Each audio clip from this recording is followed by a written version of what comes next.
Hello, my name is Mr. Kowalczyk, and I'm a guidance counselor here at Stagg High School. And today we'd like to take a few minutes to make sure all students understand how to access career cruising and how to get into their individual portfolio within career cruising. So today, what I'd like to ask is that all students take out their homework assignment notebook or their student handbook or anything that you use on a day-to-day basis to keep track of your schoolwork. And please get a pen or pencil as well. So to start, we'd like you to understand how we access career cruising. And on the screen, what you can see is a web address for career cruising. Career cruising can be accessed through any computer that has an internet connection. So once you open up your web browser, you'll enter www.careercruising.com, and you can see that link here below in green. Go ahead and write that down now and make sure that you spell it correctly. Now the second thing you need to know is that every student here has a unique username and password. So once you log into Career Cruising, you will have a username and password field.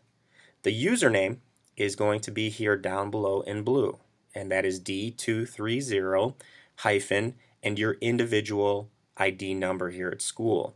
And you'll see an example to the right in orange.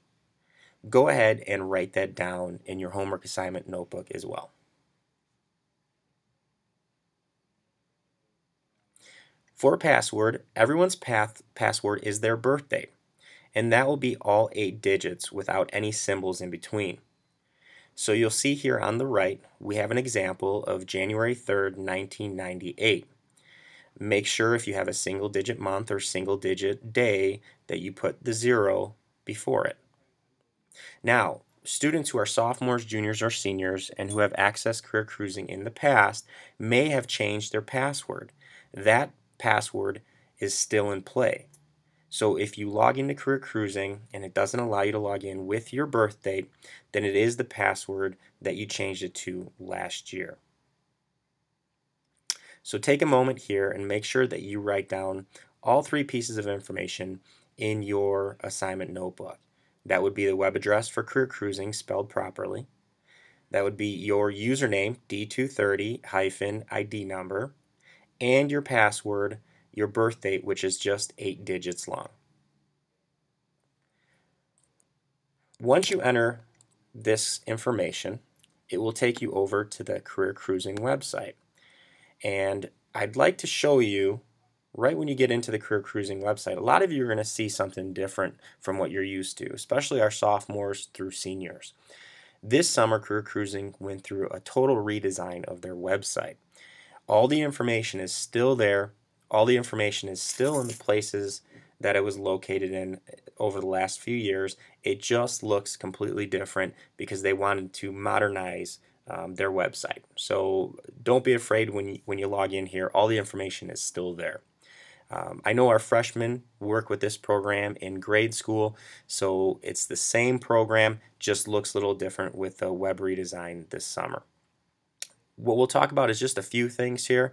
Up top, you'll see your name will be here, and then there's a spot for a picture. If you want to add a picture and personalize it, go ahead. If we click on the arrows, this is your portfolio. As you take assessments or tests, they'll be stored here. As you take a look at colleges or post-secondary options, those will be stored here. Your course plan. So as you work within the course plan here and add classes you've already taken or classes that you want to take, you'll see all that information here, so on and so forth. Now, throughout the year, you will see either a guidance counselor or teacher, or even some of your teachers in the classroom, like classes consumer economics, and I know resource work with career cruising. You'll be seeing this program quite a bit. And it's very advantageous for you to make sure that you store your username and password and make sure that works properly now and store it somewhere safe so that whenever you access it within class, in advisory, or at home, you know exactly what that information is. So over the next school year, people will be directing you on how to utilize some of the links within Career Cruising, but in the meantime, feel free to get onto Career Cruising and explore. If you do have any questions, come down and ask your guidance counselor. Thank you very much.